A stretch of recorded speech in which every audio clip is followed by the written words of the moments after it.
Madame la ministre, mesdames et messieurs, chers amis, nous sommes très heureuses avec ma collègue Marie-Christine Blandin de vous accueillir ce matin au Sénat. Je commencerai par des remerciements d'abord à la ministre de la Culture et de la Communication qui nous fait à la fois l'honneur mais aussi le plaisir d'ouvrir cette journée sur les droits culturels. Merci beaucoup Madame la ministre. Je voudrais également remercier les intervenants qui vont se succéder tout au long de cette journée et de ces tables rondes, qui eux aussi ont répondu présent, parfois d'ailleurs venant de très loin, donc vraiment merci à eux. Merci à nos deux animateurs journalistes, Anne Quentin et Éric Fourreau, qui vont animer cette journée, et bien sûr merci à vous. Merci à vous parce que vous êtes à la fois, bien sûr, participants à cette journée, mais je sais aussi penseurs, acteurs, contributeurs, formateurs parfois, de cette notion droit culturel que nous avons voulu, à travers cette journée, explorer. Vous savez, quelqu'un me disait tout à l'heure, c'est assez exceptionnel qu'on se retrouve là, au Sénat, autour de cette question des droits culturels. Ce n'est pas improbable, puisque c'est une réalité, mais c'est vrai qu'avec Marie, avec un certain nombre d'autres collègues qui sont ici, d'autres groupes politiques, le cheminement de cet amendement sur les droits culturels a été un peu chaotique, parfois difficile, mais nous y sommes arrivés.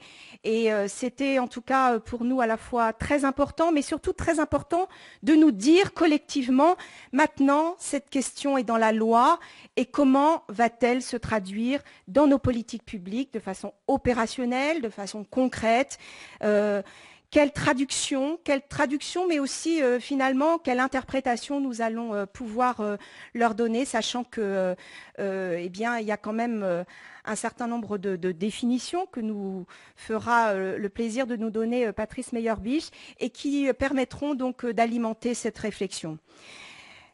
C'est vrai que ces droits culturels sont pour nous un levier pour questionner la place et le rôle de chaque individu dans nos politiques publiques et singulièrement, bien sûr, dans nos politiques culturelles. Alors, cette journée, nous avons voulu la faire comme une journée un peu, je ne dirais pas déclencheur de la réflexion, mais peut-être plus mobilisatrice. C'est vrai que maintenant qu'elles sont dans la loi, il va falloir qu'on infuse, il va falloir qu'on questionne, mais il va falloir aussi qu'on donne des réponses à celles et ceux qui peut-être la trouvent confuse, ont des craintes, ont des peurs, ne savent pas très bien comment la traduire, comment s'en emparer. Et c'est aussi le but de cette journée et l'esprit qui nous a animés pendant la préparation de ce colloque. Alors, c'est une question d'envie. On a envie que vraiment ça puisse déclencher des envies, que ça puisse aussi, bien sûr, ouvrir à des échanges, que ça puisse aussi permettre d'ouvrir des portes qui peut-être sont restées fermées pendant quelques années pour nous re-questionner tout simplement sur un certain nombre de nos politiques culturelles. C'est affaire de méthode, sûrement. C'est affaire de démarche, probablement. Mais c'est affaire de pouvoir d'agir des habitants aussi. Et je sais que dans un certain nombre de nos collectivités, nous travaillons sur ce fil rouge-là. C'est tout simplement affaire de mobilisation. Et je crois que c'est une mise en mouvement que nous avons aujourd'hui envie de déclencher avec vous et à travers ce colloque. Nous l'avons fait, et je regarde Marie parce que ça a été vraiment notre discussion dès le début, dans un esprit à la fois de bienveillance, d'ouverture, de réflexion. Nous ne voulons pas de posture. Nous ne voulons pas obligatoirement que nous puissions à un moment... Bien sûr, on peut se confronter, on peut débattre et l'échange de points de vue sera fructueux et nourrira notre réflexion.